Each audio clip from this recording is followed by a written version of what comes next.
Hey Freak Show, how's it going? Appreciate you clicking on the video. Today we're going to be talking about Spider-Man Miles Morales, or Marvel's Spider-Man Miles Morales. A lot of words in these video game titles these days. Anyway, let's get into it.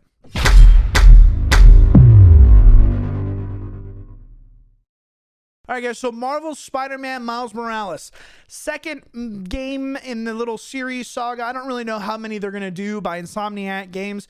I feel like they've recaptured what they did in the first one.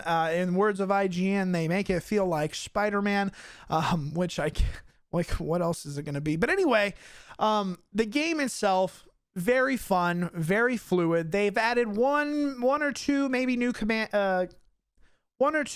new types or whatever, or abilities and gadgets and that sort of stuff. Nothing that's too existentially huge or different about the game. The enjoyment that I see in it is the graphics of this, like the story that's being made. I feel like since they had the same map, since they had the same gameplay, since you basically just had to just replace a model of a character so that it just looked a little bit different as far as maybe height and width and change, and I don't know. But anyway, the only thing that they really had to do for gameplay is just switch that model out. And then they have the exact same gameplay, exact same controls, exact same like web slinging, that sort of stuff. Maybe some different animations were done within the web swinging of themselves.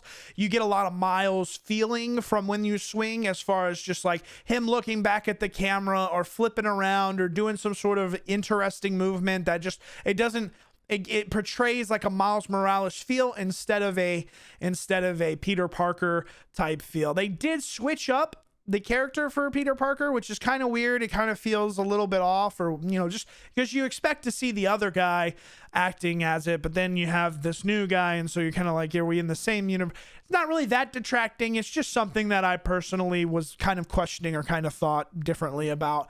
But anyway, getting into this game in general, you have Spider-Man Miles Morales, the second Spider-Man, who's being taught by Peter Parker, first Spider-Man, and Peter going on a vacay for a week, right?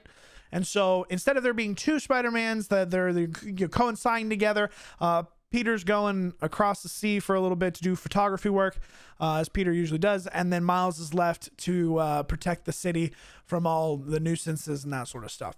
I really love how they started off the game. I'm not going to give too many spoilers, but the way they started off the game, in which you come in and have Peter and Miles working at the same time, I thought was brilliant. I enjoy the premise that they put around there. It teaches you the game at the same time as you are regaining the ability of how to play the game. So they do a really decent job of giving you a little storyline, a little fun moment, and you get to see one of the characters that Spider-Man has to play, or, you know, fight against or whatever. But I thought that was really good. I thought that was ingenious on how they incorporated that in. But anyway, as we move along, Miles has to figure out how to be himself, you know, and has his little sidekick and all that sort of stuff. It's a really good story. I've really enjoyed this story. And like I said, the cutscenes that they've done graphics wise, I feel like since they've been reskinning all that stuff that I was talking about, or just putting in a different model, they've had a ton of time to polish out each one of the cutscenes, and the cutscenes look absolutely phenomenal. We're talking what do you call it, as far like details. We're talking details that you would not normally see, what pours on people's faces, and real true emotion or expression that you get conveyed. I feel like they did a really good job of doing the tidbits, the cleanup, because again, you had a game that was fully fleshed. You're just increasing the storyline, kind of like DLC. And with that, they dropped the price $10, so it's only $50 instead of $60. As far as the PS5 version, which is what I'm playing with right now, I think it was $70 or $60 instead of $70. In that sort of regard, they do have a cross version or a cross-gen bundle, I think. So I might have picked it up for the $50 and then moved it up into the PS5 version. Just, you know, big brain 200 IQ type thing, trying to save the money.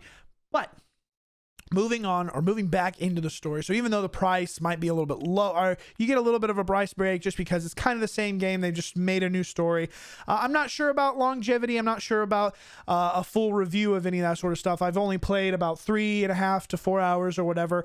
So we'll see how long it lasts. But for right now, I feel polished. It feels good as far as the gameplay goes. The combat is just like the first one. It's really, really good. It's tough to not just say like, this is exactly like the old one, but it feels really, really close to the old one, which part of me is like, that's a detriment, but a part of me is like, I really enjoyed playing that first game, so I really want to continue playing that game. So here I am being okay with it. We'll see how it goes. We'll see how everything turns out. I do think that this is a really, really good game. Totally worth it. If you haven't played the first one, I don't think that there's been anything that I can see that deters me from the first one. They do give a recap at the beginning of the game that you can watch, so you get an idea of what the first game was kind of about.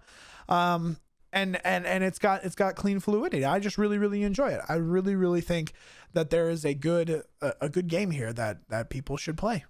Anyway, with that, those have been my first impressions. I hope you've enjoyed the video and kind of the combat type stuff. I might fill in some extra after, some extra content after this as far as clips and fun moments and that sort of stuff. But other than that, I'm done talking about my first impressions. So I'll let you hear some of the game probably, and then you can have an enjoyable day. I'll see you guys in the next video, and stay real, stay classy, and something, something, something. I don't have a catchphrase really. All I say is deuces. Rocket launchers, my dude. Oh, my jacket's all messed up.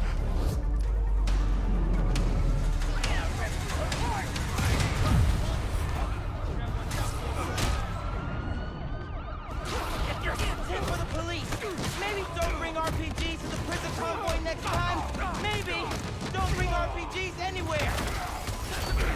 Alexei. Get off of me, bro. Oh, yikes.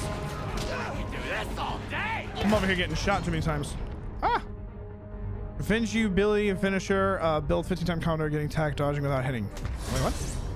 Oh, okay. Get smacked! Oh, get smoked. Pete, it's getting hairy out here. Police and escapees are shooting it out. Back up the police! I can hold out a little longer! He's counting on me. I gotta stop Get these guys. smoked! Bro, I love the combat in this game, I'm being honest. Ooh. Come here. They're all over that bridge.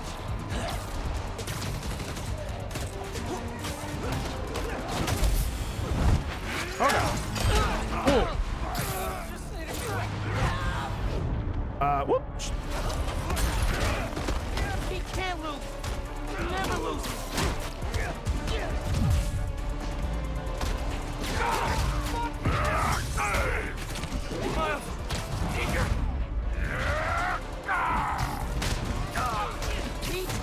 It's kind of Hang on, man. unfortunate. Where am I going?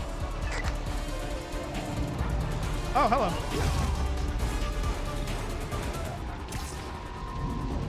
Hold on to your web shooters. Uh-oh. Yo, Mr. Waterthick, what's up, dude? Good? I'm so lost. You're having way too much fun. Water. Pete. Pete.